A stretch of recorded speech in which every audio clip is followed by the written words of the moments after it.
Okay, first episode of Athlete Spotlight. Today I'm working with Nenad. He's a striker. He's 20 years old. He plays soccer, and currently he has a little injury at his pubic bone, so he cannot do any single leg stuff because his adductors would hurt. So no single leg stuff, no adduction, no explosive stuff, no jumps, no sprints.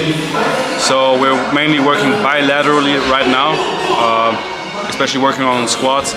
We did eccentric phase last month, and now he's into his isometric phase. So today we're starting off with some front squats, yielding isometrics, holding for 3 seconds at the 90-degree joint angle, where he doesn't feel any pain.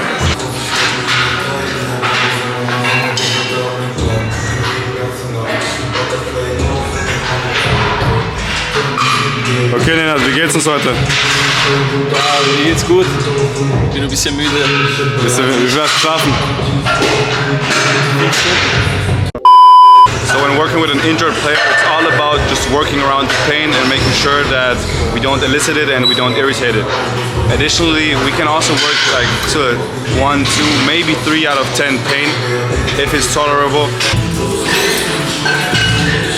1, 2, 3. So Nenad is in an isometric phase right now. We started with eccentric, slow eccentric to bring some tissue quality.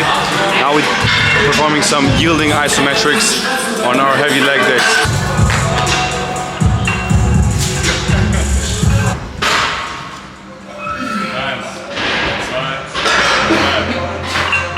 Okay, now we're done with the front squats. Now that Nenad has been doing hip thrusts for basically 2.5 months, and he maxed out at like 200 kilos at 77 kilos body weight, I've decided that there's no more value in pushing hip thrusts for now.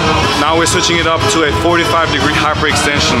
But the way we're doing it is we're taking the low back and the hamstrings out of it by keeping the knees bent and always working with a posterior tilt in the pelvis.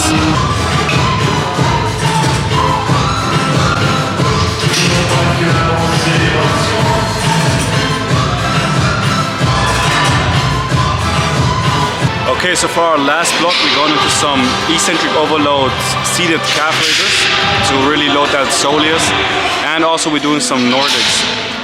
As a football player, when you cannot sprint because you're injured or for whatever reason, it's really important to maintain that fascicle length of the hamstrings.